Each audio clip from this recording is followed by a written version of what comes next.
Hello guys, അപ്പോൾ നമ്മളിന്ന് പുറത്ത് പോയി ഫുഡൊക്കെ കഴിക്കാമെന്ന് വിചാരിച്ച് പോവാണ് കേട്ടോ. നോമ്പൊക്കെ ആയതുകൊണ്ട് നോൺ വെജ് കഴിച്ച ശേഷം മടുത്ത്, അപ്പോൾ അതുകൊണ്ട് നമുക്ക് എന്ത് ചെയ്തു, വെജിറ്റേറിയൻ കഴിക്കാമെന്ന് വിചാരിച്ച് നമ്മൾ നേരെ പോകുന്നത് നമ്മുടെ മെയിൻ സ്പോട്ടായിട്ടുള്ള കോതമംഗലം ശരവണ ഭവനിലേക്കാണ് കേട്ടോ. പോകുന്ന വഴി കുറച്ച് മഴയൊക്കെ പെയ്യുന്നതുകൊണ്ട് അന്തരീക്ഷമൊക്കെ അടിപൊളിയായിട്ട് ഉണ്ടായിരുന്നു. നമ്മുടെ സ്ഥലമൊക്കെ അധികം തിരക്കും കാര്യങ്ങളൊന്നും ഉണ്ടായിരുന്നില്ല. അപ്പോൾ നമ്മുടെ മെയിൻ സ്പോട്ടാണ് കോതമംഗലത്തെ ശരവണ ഭവൻ. നമ്മളെപ്പോൾ പോയാലും അവിടെയാണ് പോകുന്നത്. അവിടെ ചെന്നപ്പോൾ എന്ത് ഓർഡർ ചെയ്യണം എന്നുള്ള ഫുൾ കൺഫ്യൂഷനായിരുന്നു. ഒരു കുഞ്ഞിക്ക് നൂഡിൽസ് മതിയെന്നും പറഞ്ഞിങ്ങനെ വാശി പിടിച്ചിരിക്കുകയായിരുന്നു. പക്ഷേ നൂഡിൽസ് അവിടെ ഉണ്ടായിരുന്നില്ല. എന്ത് ചെയ്യാനാണ്? പിന്നെ ഞങ്ങൾ രണ്ടുപേരും മസാല ദോശയിലങ്ങ് ഒതുക്കി.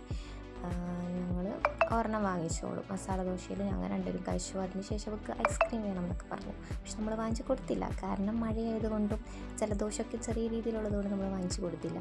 അതിനുശേഷം മെയിനായിട്ട് നമ്മൾ എവിടെ പോയി, അത് ബൈപ്പാസ് ഉണ്ടായിരുന്നു. ബൈപ്പാസിൽ പോയി കുറച്ച് ഫോട്ടോസും കാര്യങ്ങളൊക്കെ എടുത്തിട്ട് അവിടെ നിന്ന് നേരെ ടാറ്റ ബൈ പറഞ്ഞു നേരെ വീട്ടിലേക്ക് പോന്നു.